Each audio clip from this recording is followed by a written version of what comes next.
All right, the next chapter is study note 14, assessment of various persons. In this, we have already completed discussion on alternate minimum tax.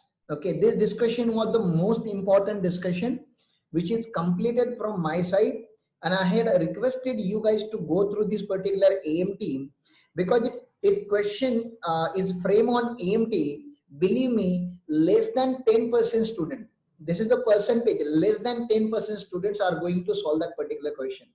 10% से भी कम लोग क्या करेंगे, AMT का question solve करेंगे CA में inter के level पे, because people don't understand what is AMT, and from this chapter, from whole this chapter, I believe AMT is one of the most important chapter. But we have HUF as well. HUF के बारे में बहुत कुछ लिखा है आपके module ने. Now I don't know how how relevant it is for examination point of view, but again, because it is given in the study note, so we must understand major content of it. Not 100%, लेकिन major तो हमें पता होना चाहिए. HUF का, AOP का, political party का, cooperative society का. So major things we should know. ठीक है ना. और जहां जहां पे मुझे लगेगा नहीं ये पॉइंट बहुत इंपॉर्टेंट है, उसको मैं आपको मार्क करके दूंगा. चलो स्टार्ट करते हैं. AMT का अपना डिस्कशन मोस्ट इंपॉर्टेंट था, वो हो चुका है. उसका डेडिकेटेड लेक्चर अपन लोग ने अपलोड किया हुआ है. आप लोगों ने अगर किसी ने मिस किया होगा तो प्लीज जाके देख लो. Now we are doing assessment of Hindu undivided family. Rather than here, they have written what is Hindu undivided family. तो जब तुम लोग छोटे थे तो तुमने पढ़ के रखा होगा Hindu undivided family organisation of commerce में. किया था कि नहीं किया था? किया था. तो उसकी रिवीजन कर रहे हैं हम यहाँ पे. टैक्स के एस्पेक्ट कम है और जनरल नॉलेज के एस्पेक्ट ज्यादा है यहाँ पे. तो देखते हैं. The term Hindu undivided family is not defined in income tax. The term has same meaning as Hindu law. The Hindu undivided family consists all persons lineally descended from a common ancestor, including their wives and unmarried daughter. तो क्या होना चाहिए? HF कब बोला जाता है? जब कोई एक मेल पर्सन की जो फैमिली बनती है, ठीक है ना. मेल पर्सन की फैमिली ऑब्वियसली तभी बनेगी जब उसके लाइफ में फीमेल पर्सन आएगी. तो इसके नीचे जो भी पैदा होते जाएंगे अब, ठीक है ना, जो भी पैदा होते जाएंगे ये सारे के सारे बन जाते हैं member of HUF, linearly descendant. Okay, आगे चल रहा हूं मैं. Only those undivided families are covered here to which Hindu law is applied. तो जिसको हिंदू लॉ अप्लाई होता है उसी को HUF बोला जाएगा. हिंदू के साथ साथ जैन लोगों को भी ये लॉ एप्लीकेबल होता है, ऐसा यहाँ पे उन्होंने नोट्स में लिखा हुआ है. HUF is not creation of contract. जैसे आप पार्टनरशिप बनाते हो, कंपनी बनाते हो, वैसे HUF नहीं बनता. HUF is kind of natural people coming together, ऐसा होता है. ठीक है ना. इस membership arises from status, by birth भी आ सकता है. Jain families are also treated as HUF, but Muslim families can not be treated as HUF. Muslim Christian families can not be treated as HUF. तो उनको AOP BOI बोला जाता है, association of person and body of individual. Once family is assessed as a HUF, it will continue to be assessed as a HUF till the partition. तो जब तक अभी बंटवारा नहीं होता, partition is like an end to an HUF. Joint family का जहाँ पे end होता है उसको partition बोलते हैं. ओके, जब तक partition नहीं होता तब तक उसका continuation में चलते रहेगा प्रोसेस. ठीक है ना. आगे चलता हूँ मैं. An assessee shall be assessed as a HUF if following conditions are satisfied. देखो क्या बता रहा है, कभी HUF आएगा. सबसे पहले तो जॉइंट फैमिली प्रॉपर्टी होना चाहिए. तो आप अभी कल से HUF चालू कर सकते हो कि अपना खुद का. अगर आपके पास एंसेस्टर प्रॉपर्टी है तो आप कर सकते हो. तो जॉइंट फैमिली प्रॉपर्टी होना चाहिए, जमीन कॉमन होना चाहिए, लैंड कॉमन होना चाहिए, हाउस प्रॉपर्टी आपका को ओन होना चाहिए. तो अगर आपके पास प्रॉपर्टी है तो ही आप HUF करके एग्जिस्ट कर सकते हो. तो there should be a joint family property which consists either of ancestral property or property acquired with an heir of ancestral property. तो पकड़ लो दादाजी का प्रॉपर्टी जमीन नहीं था, लेकिन दादाजी ने बहुत सारा ज्वेलरी रखा था, वो ज्वेलरी आपने सेल किया और उसमें से आपने लैंड परचेस किया, तो उसको जॉइंट फैमिली प्रॉपर्टी बोलते हैं. उन्होंने फिर वो भी डिफाइन किया एंसेस्ट्रल प्रॉपर्टी किसको बोलेंगे.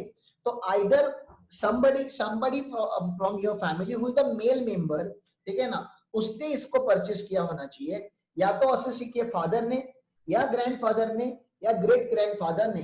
Then we call it ancestral property. Okay, notes property inherited from one person, that is father-in-law or uncle, is not ancestral property. अपनी आपके फादर इन लॉ ने आपको कोई प्रॉपर्टी दिया है, अंकल ने कोई प्रॉपर्टी दी है, तो that can not be called as ancestral property. और ऐसा बोला इसलिए जा रहा है क्योंकि ऐसी प्रॉपर्टी का असेसमेंट एचयूएफ के अंदर नहीं होगा, इनकम टैक्स इसको एचयूएफ की प्रॉपर्टी नहीं मानेगा।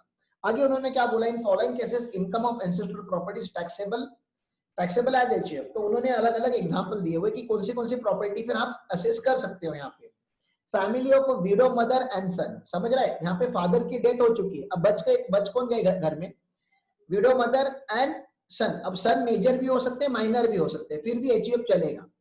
Family of husband and wife having no child, तो husband and wife having no child, कुछ लोग बोलते हैं कि नहीं एचयूएफ बोलने के लिए हस्बैंड वाइफ और मिनिमम एक चाइल्ड होना चाहिए, ऐसा कोई कंडीशन नहीं है, husband and wife can also constitute a HUF. Family of 2 और more brothers, family of uncle and nephew, यहाँ पे क्या हो रहा है समझ रहा है क्या, अंकल एंड नेफ्यू में क्या हो रहा है समझ रहा है आपको, यहाँ पे किसकी डेथ हो गई है समझ रहा है आपको, कैन यू इमेजिन, फैमिली में अभी खाली अंकल है और नेफ्यू है, तो किसकी डेथ हो चुकी है, पापा मम्मी दोनों की, ठीक है ना, दोनों की डेथ हो चुकी है, यहाँ पे फादर मदर दोनों जा चुके हैं, तो शायद वो नेफ्यू को हैंडल करने के लिए वो अंकल उसकी टेक केयर कर रहे हैं। मदर सन सन्स वाइफ, तो मदर है, पापा की डेथ हो चुकी है, यहाँ पे सन बचा हुआ है, सन्स की वाइफ है, तो वो भी एचयूएफ है। Family of male and his late brother's wife, तो असेसी और ब्रदर की डेथ हुई है लेकिन भाभी, ठीक है ना, वो अभी भी है, तो उनका एक एचयूएफ का प्रॉपर्टी का कंस्ट्रक्शन बन सकता है यहाँ पे। तो ऐसा लिखा हुआ है, मुझे नहीं पता ये सबका क्या लॉजिक है, इनकम टैक्स से इसका कोई लेना देना नहीं है, फिर भी मैं बता रहा हूँ, ठीक है, लेना देना नहीं है मतलब डायरेक्टली लेना देना नहीं है, ये सब लीगल अंडरस्टैंडिंग है एचयूएफ के लॉ की। They should be a coparcener, coparcener word सुना है आपने, को-पार्सनर्स वर्ड सुना है क्या, 12th स्टैंडर्ड में होता है ना ये को-पार्सनर, who are the को-पार्सनर्स,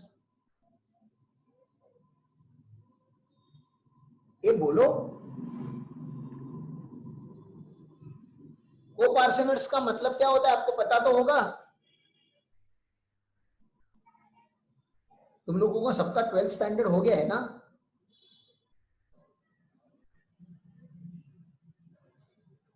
other member of joint Hindu family, हाँ ये बोलो ना, अदर मेंबर्स ऑफ, एक होता है कर्ता, और कर्ता छोड़ के जो बाकी लोग होते हैं उनको हम क्या बोलते हैं, कर्ता के अलावा जो बाकी मेंबर फैमिली में होते हैं उनको, हाँ ओनली फैमिली मेंबर्स एक्सक्लूडिंग करता, साइली ने बरोबर बोला, ओनली फैमिली मेंबर्स एक्सक्लूडिंग करता, ठीक है ना, उसको को-पार्सनर बोला जाता है। इनकम टैक्स उसको और क्लेरिफाई करता है, जैसे शादी करके, जैसे पकड़ लो आप एक पर्टिकुलर फैमिली के सन हो, ठीक है ना, एंड यू मैरिड, तो आप एक वाइफ लेकर अपने घर पे आए हो, तो she will become member of HUF but not coparcener. आप समझने का ट्राई करो, ठीक है ना, को-पार्सनर किसे बोला जाता है, means any person who satisfy to test, उसके दो कंडीशन है, पहला he or she acquires by birth interest in the joint property, तो उस घर में वो पैदा हुई है, मेल है फीमेल है उससे लेना देना नहीं, लेकिन उस घर में पैदा होना को-पार्सनर्स का राइट होगा, and she has a right to enforce partition. आज मुझे एक बात बताओ, हिंदू एक्ट अमेंड हुआ है 2005 में, उसके बाद मेल और फीमेल मेंबर का प्रॉपर्टी में राइट इक्वल है या नहीं है, ये तो आपको जनरल नॉलेज होना चाहिए, जल्दी बोलो, सेम है कि इक्वल है, इक्वल है, ठीक है ना, मतलब अगर हाँ पांडा तुझे प्रॉपर्टी मिलेगा तेरे बाप का, ठीक है ना, तो पूरा राइट मिलेगा तुझको, तो अगर मेल मेंबर को राइट है तो फीमेल मेंबर को भी उतनी ही राइट है, तो उन्होंने वो बोला she can enforce the partition. Who can enforce the partition, तो पकड़ लो अभी पाशा ने किसी लड़की से शादी किया, और पाशा तो मेल मेंबर है फैमिली का, पाशा ने लड़की से शादी किया, जो लड़की पाशा की वाइफ होगी, ठीक है ना, she is a member of the HUF, लेकिन शी इज नॉट अ को-पार्सनर। इसका क्या मतलब है, वो मेंबर तो है, फैमिली में तो आई है, लेकिन क्या वो पार्टीशन डिमांड कर सकती है, आंसर इज नो, ठीक है ना, यहाँ पे उन्होंने उसको क्लैरिफाई किया हुआ है, coparcener must be a member of the family but member may not be the coparcener of the property, ठीक है ना, देखो को-पार्सनर मस्ट बी मेंबर, जो भी को-पार्सनर है वो सारे के सारे मेंबर होना जरूरी है, but every member need not to be coparcener, तो उन्होंने वहां पे वो लिखा हुआ है, co-partners acquire interest in the property by birth, a person may acquire membership by otherwise than birth, otherwise than birth मतलब अडॉप्ट किया गया है या शादी होके आया है, ठीक है ना, member of the family who is not coparcener of the family has no right to claim partition, तो पार्टीशन नहीं कर सकता। और उन्होंने एक पॉइंट यहाँ पे भी बोल दिया कि a child in a womb is of his mother is entitled to share of HUF property. पकड़ लो, मदर प्रेग्नेंट है और पार्टीशन हो गया प्रॉपर्टी का, चालू हो गया, ठीक है ना, बंटवारा चालू हो गया, तो जो अनबॉर्न बेबी है, अभी पेट में है, उसका भी एक राइट बनता है, उसका भी एक शेयर बनता है प्रॉपर्टी के ऊपर, ऐसा उन्होंने हिंदी लॉ में लिखा हुआ है। दो लॉ होते हैं, आपको पता होगा, दया भागा लॉ एंड मिताक्षरा लॉ। दया भागा जो लगता है वो वेस्ट बंगाल एंड आसाम में लगता है, और मिताक्षरा लॉ जो ओवरऑल पूरे महाराष्ट्र में या पूरे देश में लग जाता है, ठीक है ना। इंटरेस्ट इन द प्रॉपर्टी, दया भागा लॉ में आप प्रॉपर्टी में ओनर कब बनते हो, तो only after death of the father, ठीक है ना, तो सीनियर मोस्ट मेंबर जो रहता है फादर होता है, उसकी जब तक डेथ नहीं होती बाकी लोगों को प्रॉपर्टी में कोई राइट नहीं है, ठीक है ना। लेकिन मिताक्षरा लॉ में by birth, as soon as you take a birth in that particular family, even if you don't take birth, you are still in the womb, still you take, you know, right in the property। तो यहाँ पे by birth होता है और यहाँ पे bye death होता है। आगे चलते हैं, राइट टू क्लेम पार्टीशन, क्योंकि यहाँ पे बाकी लोग अभी तक एचयूएफ के मेंबर बने ही नहीं, जब तक फादर अलाइव है, nobody can go and claim partition, father has exclusive right to divide the property, ठीक है ना। और सन यहाँ पे क्या हो सकता है, क्योंकि सन को बाय बर्थ राइट मिलता है प्रॉपर्टी में, तो he can go and claim the partition. तो आपको समझ रहा है, अगर आपके पास अगर एंसेस्ट्रल प्रॉपर्टी होगी, पापा ने खरीदी हुई नहीं, एंसेस्ट्रल प्रॉपर्टी होगी अगर आपके घर पे, और आपको अगर उसमें राइट चाहिए, तो कल जाके आप मांग सकते हो, पापा मुझे अपना शेयर चाहिए, मैं अपना जा रहा हूँ, ठीक है ना। लेकिन बाद में जो मार पड़ेगी वो अलग, वो तुम लोग देख लो, ठीक है ना। फ्लक्चुएशन इन को-पार्सनरी, यहाँ पे फ्लक्चुएशन होता है क्या, कोई बर्थ, किसी की बर्थ होती है तो प्रॉपर्टी का शेयर डिवाइड होता है क्या, तो दया भागा लॉ में डिवाइड नहीं होता, क्योंकि अभी तक किसी को राइट मिला ही नहीं है, जब तक फादर अलाइव है और किसी को राइट नहीं मिला, मतलब दो बच्चे थे, दो के तीन बच्चे हुए, तो तीनों का राइट कम हुआ क्या, आंसर इज नो, क्योंकि जो पहले दो पैदा हुए थे उनको भी कोई राइट नहीं था। हाँ, लेकिन यहाँ पे को पर्सनल इंटरेस्ट जो था फ्लक्चुएट होते रहता है, क्योंकि अगर दो बच्चे हैं और तीसरा पैदा हुआ, तो अभी पहले जो प्रॉपर्टी 1/2 होने वाला था, अभी 1/3 होता है। और यहाँ पे वो नोट लिखा है, after Hindu succession act 2005 amendment होने के बाद, even a female member of the family will have equal right as if it is a male member। चलो ठीक है, सबसे पहली बात तो, सबसे इंपॉर्टेंट बात तो हमें ये करनी थी कि एचयूएफ के टैक्स का कंप्यूटेशन कैसे होता है, बस उतना ही टैक्स की बात है, बाकी सब जनरल नॉलेज है। तो एचयूएफ को टैक्स कैसे लगेगा, हेल्थ एंड एजुकेशन से वही 4%, उसमें कोई नहीं। रेसिडेंशियल स्टेटस याद आ रहा है आपको, उन्होंने बोला है रेफर, लेकिन तुमको याद आ रहा है रेसिडेंशियल स्टेटस कैसे निकालते हैं, तुम बता मुझे, how do you determine residential status of HUF?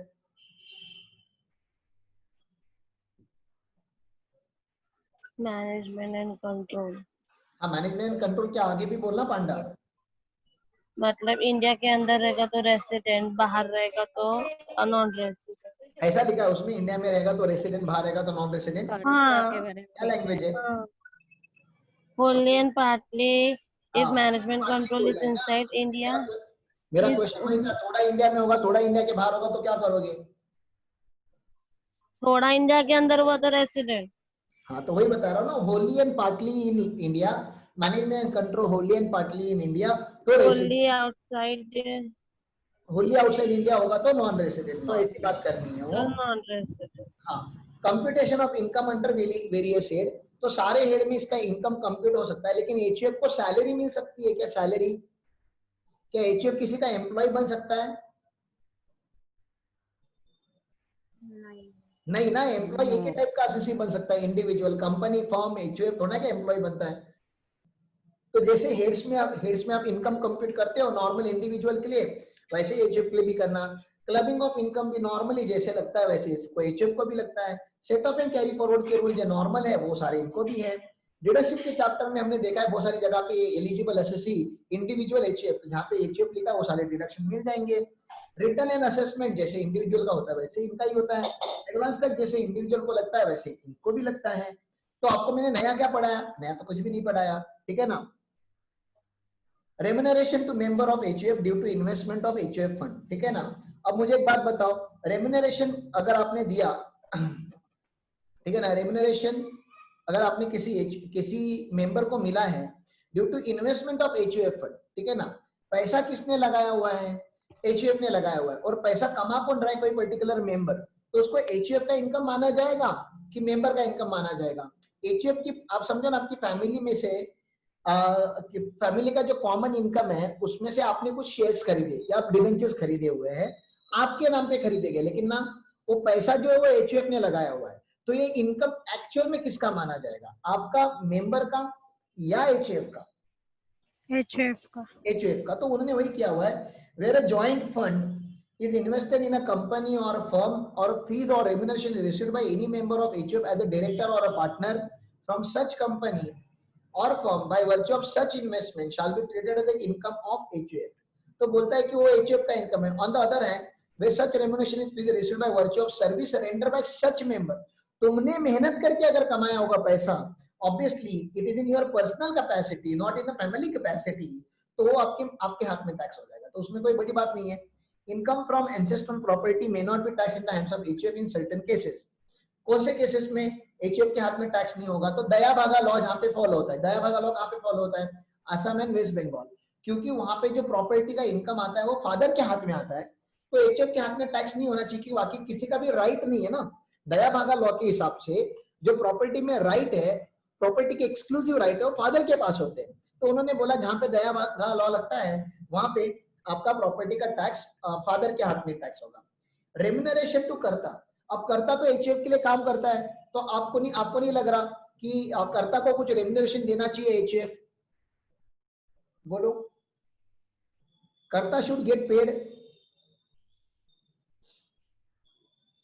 HUF की पूरा बिजनेस कर्ता मैनेज कर रहा है. डोंट यू थिंक कि कर्ता को कुछ पेमेंट करना चाहिए? बोलो. Yes. करना तो चाहिए. रीजनेबल होना चाहिए कि अनरीजनेबल होना चाहिए? मैं पूछ इसलिए रहा हूं क्योंकि आपको सेक्शन 48(2) याद आना चाहिए. सेक्शन 48(2) में, पीजीबीपी में सेक्शन 48(2) में एचयूएफ के रिलेटिव में कर्ता का नाम था. याद आ रहा है आपको? Karta and other members of the family are the relative of the HUF. तो ये पेमेंट रीजनेबल होना चाहिए कि अनरीजनेबल होना चाहिए? रीजनेबल. रीजनेबल होना चाहिए. Payment should be reasonable. ठीक है ना? तो उन्होंने वही बोला, अगर जेन्युइन पेमेंट दिया होगा तो उसका डिडक्शन मिल जाएगा. Personal income of the members. Personal income of the members obviously वो तो उनके इनकम में टैक्स होगा, एचएफ के इनकम में टैक्स नहीं होगा. Stridhan is an absolute property of women and income therefrom is not taxable in the hands of HUF. Stridhan मतलब मुझे एग्जैक्टली स्त्रीधन में क्या क्या कवर होता है वो नहीं पता, लेकिन मंगलसूत्र होता है, ठीक है ना, या जो फीमेल होती है मेंबर वो कुछ पैसा वगैरह जमा करके रखती है घर में, कभी भी सेव करके रखते हैं, उसमें से उन्होंने अगर पैसा कुछ कमाया तो वो आंटी लोग का पैसा है, वो एचयूएफ का पैसा नहीं है. Income from इम्पार्टिबल estate. कभी कभी प्रॉपर्टी डिस्प्यूट में चली जाती है, और प्रॉपर्टी अगर डिस्प्यूट में चली जाएगी तो वो एचयूएफ की भी नहीं है और मेंबर्स की भी नहीं है, किसी की नहीं है. तो वो जो होल्डर ऑफ प्रॉपर्टी होता है, जिसके हाथ में position of the property court देता है, उसके हाथ में टैक्स होगा. ऐसा हमने सेक्शन 27 में पढ़ा था. 27 में कि जब भी प्रॉपर्टी का पार्टीशन नहीं हो पा रहा है, इम्पार्टिबल एस्टेट है, केस चालू है, तो होल्डर के हाथ में टैक्स होगा, not in the hands of HUF. चलो ठीक है. पार्टीशन ऑफ द एचयूएफ पढ़ लो, काम का नहीं है, मुझे तो ठीक भी नहीं लगा, इतना कुछ समझ में भी नहीं आ रहा एग्जैक्टली उन्होंने क्या लिखा हुआ है. पार्टीशन दो टाइप के होते हैं, मुझे इतना पता है. टोटल पार्टीशन में मतलब पूरा फैमिली डिवाइड होता है, और पार्शियल पार्टीशन में एक या दो मेंबर बाहर जाते हैं या एक या दो प्रॉपर्टीज को बाहर निकाला जाता है, तो उसको पार्शियल पार्टीशन बोलते हैं. ठीक है. Who can claim partition? Who can claim partition? Co-person can claim partition. A child in the home of his mother at a time of partition. ठीक है ना? A partition between son after the death of father, mother get the equal share. तो वो बता रहा है mother को भी इक्वल शेयर मिलता है. तो that of son, जो बच्चों को शेयर मिलने वाला था वो माँ को भी उतना ही शेयर मिलता है. पार्टीशन बिटवीन फादर एंड सन, तो जो उसकी वाइफ होती है, जो मेन करता है उसकी वाइफ है, उसको इक्वल शेयर मिलता है. ठीक है. लिखा है, कुछ काम का नहीं है. असेसमेंट आफ्टर पार्टीशन, ये इनकम टैक्स की बात है, तो इसमें बता देता हूं. सबसे पहले आपको क्या करना पड़ेगा, जब भी आपको ऐसा पता चलता है, आप इनकम टैक्स ऑफिसर हो या इनकम टैक्स में असेसमेंट चालू है, अब पार्टीशन हो गया है या हो रहा है, when you come to know about this, you need to set up an inquiry by assessing officer. आपको इंक्वायरी करनी पड़ेगी कि पार्टीशन क्यों हो रहा है, क्या हो रहा है, हुआ कि नहीं हुआ, पार्टीशन में क्या प्रॉपर्टी किसके पास जा रहा है, तो उसका इंक्वायरी करोगे. इंक्वायरी करने के बाद जो भी आपको रिकॉर्ड मिलेंगे, उसको आपको फाइंडिंग, जो भी आपकी फाइंडिंग्स मिलेंगी उसका आपको रिटर्न रिकॉर्ड्स बनाना पड़ेगा. ये एओ की बात हो रही है, इनकम टैक्स ऑफिसर की बात हो रही है. Assessment up to partition. अब बताओ, अप्रैल से लेके दिसंबर तक प्रॉपर्टी एचयूएफ की थी और उसके बाद पार्टीशन हुआ, ठीक है ना, उसके बाद पार्टीशन हुआ, तो एचयूएफ से दिसंबर तक का जो असेसमेंट ईयर है, जो प्रीवियस ईयर है, जो 9 मंथ है, उसका तो इनकम एचयूएफ के हाथ में टैक्स होना चाहिए। जो बचा हुआ 3 महीने का इनकम है वो शायद उसके हाथ में टैक्सेबल नहीं होगा, लेकिन जो पहला जो जब तक एचयूएफ था तब तक का जो इनकम है वो तो एचयूएफ के हाथ में टैक्स होना चाहिए। और जितने भी मेंबर थे उस टाइम पे उनकी ये जॉइंट रिस्पॉन्सिबिलिटी होनी चाहिए कि वो टैक्स पे करे, ठीक है ना। तो उन्होंने वो क्या बोला है देखो, where a finding of a total partition or partial partition has been recorded by the AO under this section, the partition has taken place during the previous year, तो क्या होगा, a total income of HUF in respect of the period up to the date of partition shall be assessed as if no partition takes place। तो up to the date of partition दिसंबर तक का जो income होगा वो ऐसे मान के assess किया जाएगा कि पार्टीशन हुआ ही नहीं है। And each member shall be jointly and severally liable to tax on so income, ठीक है ना। तो उन्होंने बोला वो तो टैक्स भरना पड़ेगा। Tax liability of any member or a group of members shall be computed according to the partition of joint family property allotted to him or each at a time of partition। तो आप समझ रहे हो ना, अगर आपको 20% property मिली होगी तो आपकी जो लाइबिलिटी होगी टैक्स भरने की वो 20% की होगी। आपका कोई भाई है उसको 10% मिली होगी तो उसका लाइबिलिटी 10% है, तो आपको जितना प्रॉपर्टी मिला उतना आपका लाइबिलिटी होता है टैक्स भरने का। Partition after the expiry of the previous year पूरा खत्म हो गया, उसके बाद पार्टीशन हुआ, ऑब्वियसली उसके बाद पार्टीशन हुआ तो पूरा जो 1920 का इनकम होगा, प्रीवियस ईयर 1920 का इनकम, वो उसी ईयर में टैक्स होगा, ठीक है ना। तो as the partition did not take place, तो यहाँ पे वहां पे लिखा गया है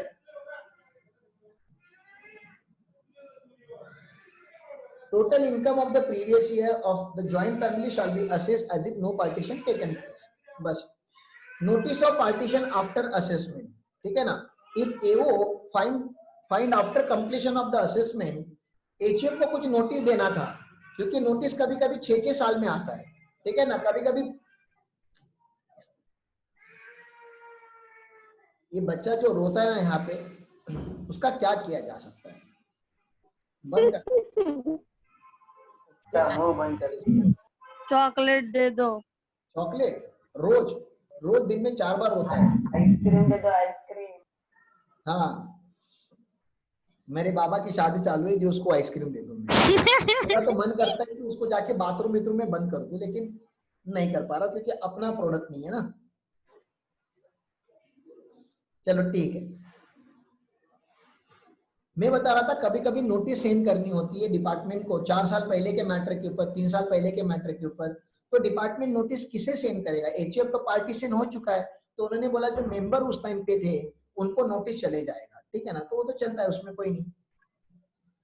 मेंबर से collection of penalty, interest, fine वगैरह सब मेंबर से हो जाएगी, वही प्रोपोर्शन में जिस प्रोपोर्शन में उनको प्रॉपर्टी मिली है।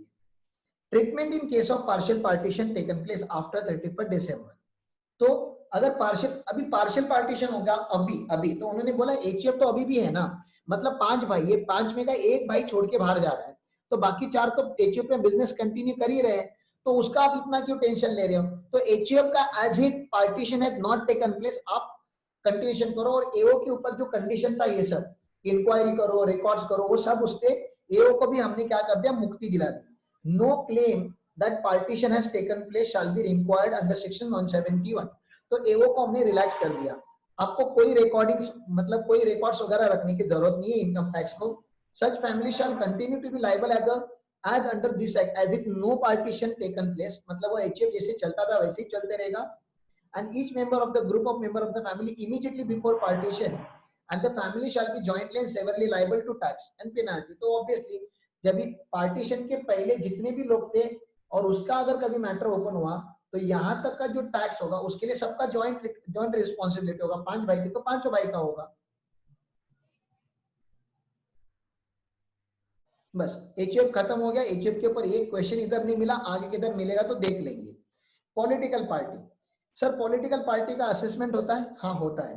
क्या पॉलिटिकल पार्टी को बिजनेस करना चाहिए? बिजनेस, आप बताओ political party non profit making होनी चाहिए कि प्रॉफिट मेकिंग ऑर्गेनाइजेशन होनी चाहिए? वो ऑलरेडी प्रॉफिट में ही होती है। वो मत बात करिए, प्रैक्टिकल की बात नहीं कर रहा मैं, थ्योरी की बात कर रहा हूँ। क्या उसको बिजनेस करना चाहिए? क्या बीजेपी को कल बिजनेस करना चाहिए? बिजनेस? यस। अभी मैं तुम लोगों की रियलिटी की बातें नहीं पूछ रहा, मैं तुमको पर्पस पूछ रहा हूँ। क्या पॉलिटिकल पार्टी को अगर तुम्हें बिजनेस करना है तो तुम पॉलिटिकल पार्टी फॉर्म करोगे कि फर्म, एचयूएफ, पार्टनरशिप फॉर्म, ऐसा कुछ फॉर्म करोगे? फॉर्म एचएफ करेंगे ना। हाँ, और समाज की सेवा करनी होगी तो पॉलिटिकल पार्टी। हाँ, तो वो बता रहा था ना, तो पॉलिटिकल पार्टी को क्रिएट करने के पीछे का पर्पस प्रॉफिट कमाना होता है कि नॉन प्रॉफिट मेकिंग ऑर्गेनाइजेशन होती है? Non profit. Non profit. Non profit making. And if you are not happy with the existing political party, let me tell you one thing, तुम लोगों का ना बहुत नाटक चलते रहता है कि वो बीजेपी वाले ऐसे, वो शिवसेना वाले ऐसे, वो कांग्रेस वाले ऐसे, वो राष्ट्रवादी वाले चोर। अगर तुम लोगों को ऐसे लगता है ना कि कोई भी पॉलिटिकल पार्टी डिजर्व नहीं करता तुम्हारा vote, why don't you start your own political party? देखते तुम्हारे में कितना दम है देश चलाने का। अपने बाप को पूछो, 4 लोगों का फैमिली चलाने के लिए इतना तकलीफ होता है, वो 132 करोड़ का देश चलाने के लिए मोदी को कितना प्रॉब्लम होता होगा? बीट मोदी, बीट वो ठाकरे साहब, जो भी है, ठीक है ना। तो पॉलिटिकल पार्टी के अगेंस्ट आपको ज्यादा कंप्लेन नहीं होना चाहिए। इनकम टैक्स बोलता है, मेरी नहीं, मेरा अपना पर्सनल ओपिनियन अलग हो सकता है। इनकम टैक्स बोलता है पॉलिटिकल पार्टी देश की सेवा के लिए बना हुआ है और उनको इनकम टैक्स से एग्जम्पशन मिलना चाहिए, क्योंकि अगर हमने पॉलिटिकल पार्टी के इनकम के ऊपर टैक्स लगाया तो उनके पास जो नेट फंड बचता है देश की सेवा करने के लिए वो कम बचेगा। इसलिए पॉलिटिकल पार्टी को स्पेशल सेक्शन में हमने एग्जम्पशन दिया हुआ है और वो सेक्शन है section 13A, section 13A, a dedicated section created for political party। लेकिन ये एग्जम्पशन मुझे बताओ, ये कंडीशनल होगा कि अनकंडीशनल होगा, ये बताओ जल्दी बोलो, टाइम खत्म हो रहा है।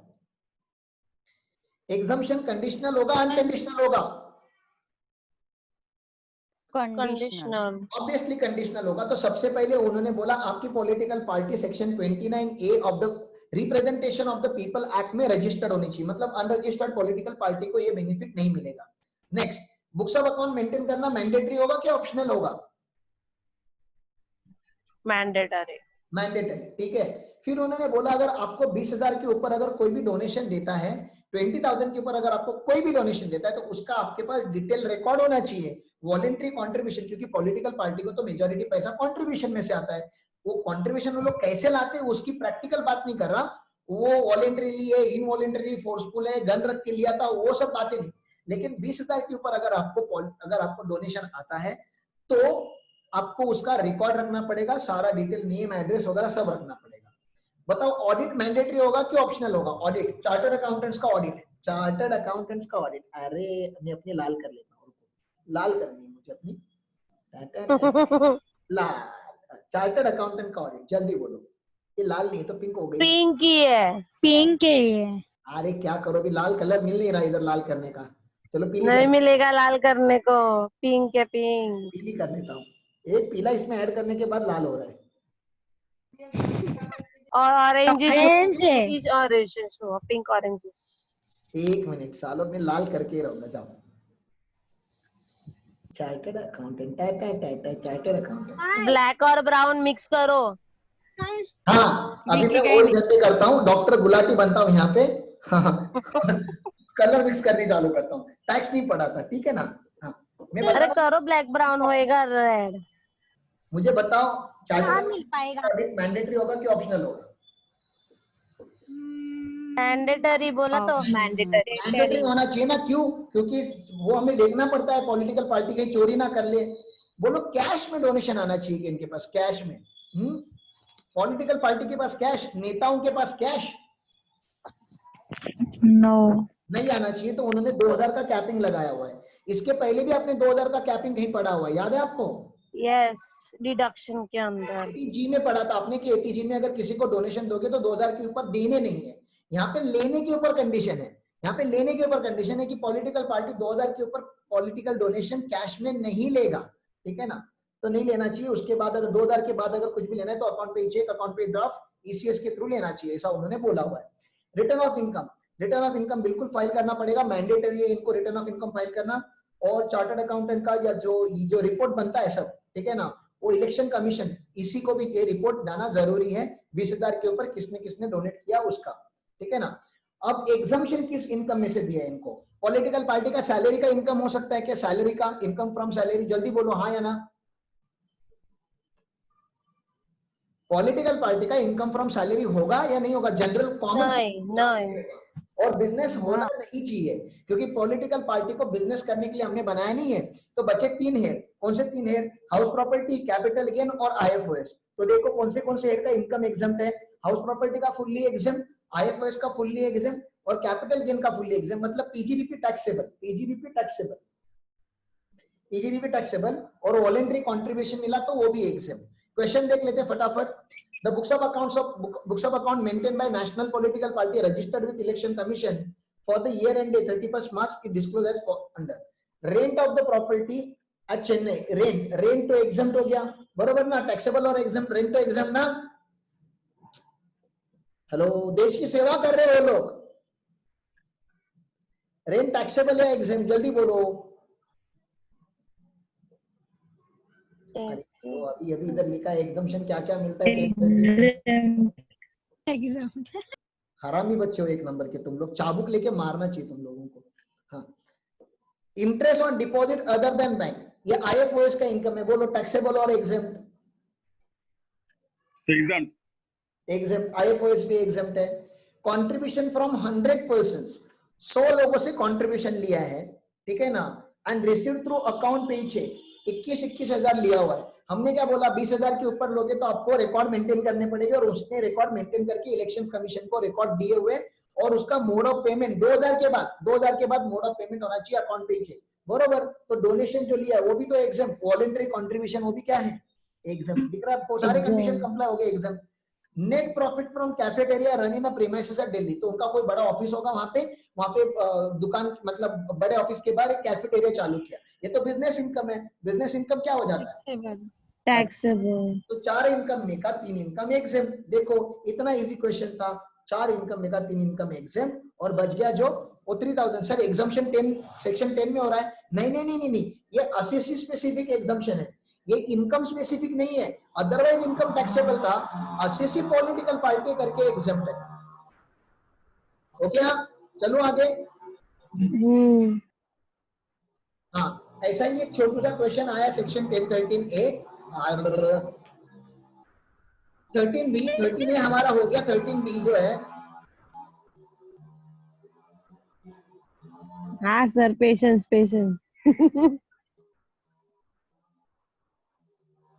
मतलब ये लोग ने ना कसम खा के रखे हमारे आजू बाजू वालों ने कि लेक्चर होने देंगे ही नहीं। कैसे हो? ऐसा भी होगा, नहीं पढ़ने चाहिए, अगले जन्म का बदला लेते रहेंगे आपसे। हाँ, देश आगे जाना ही नहीं चाहिए। क्या ये रुकने वाला है कि लेक्चर रोक दूं? ये सुनो, अगर आपको कोई पर्टिकुलर पॉलिटिकल पार्टी अच्छी नहीं लगती, और आपको अगर पॉलिटिकल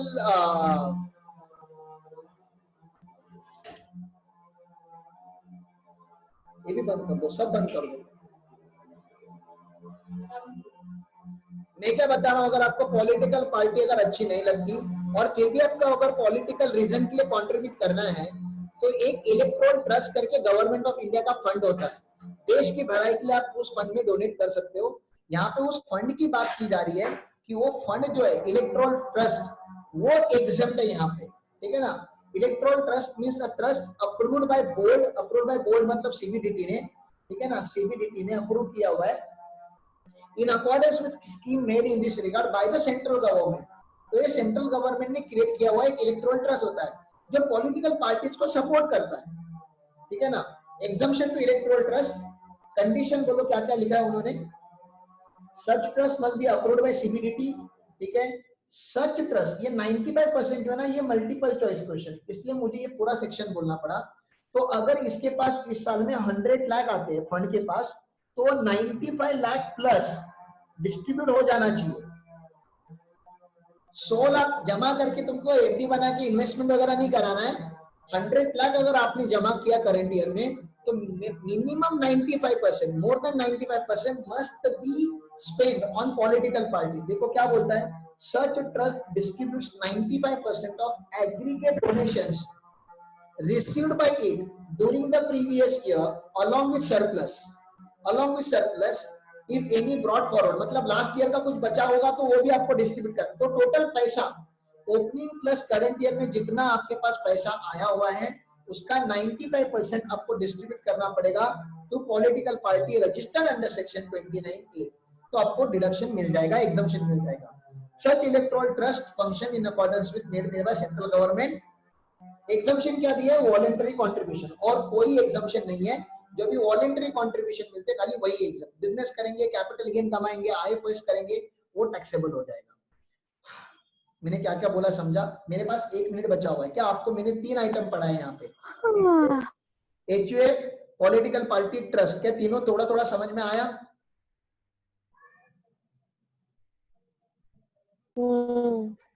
एक दो रीडिंग कर लो और उसके बाद इसको जिंदगी में फिर कभी देखना मत। जो मार्क किया हुआ इंपॉर्टेंट पॉइंट, जैसे यहाँ पे मैंने लिखा 95% याद रखना है, और एक क्वेश्चन जो आपको मैंने कराया था, ऐसे 1-2 क्वेश्चन याद रखना, ठीक है ना। अब हम मिलेंगे ब्रेक के बाद, 1 मिनट बचा हुआ है,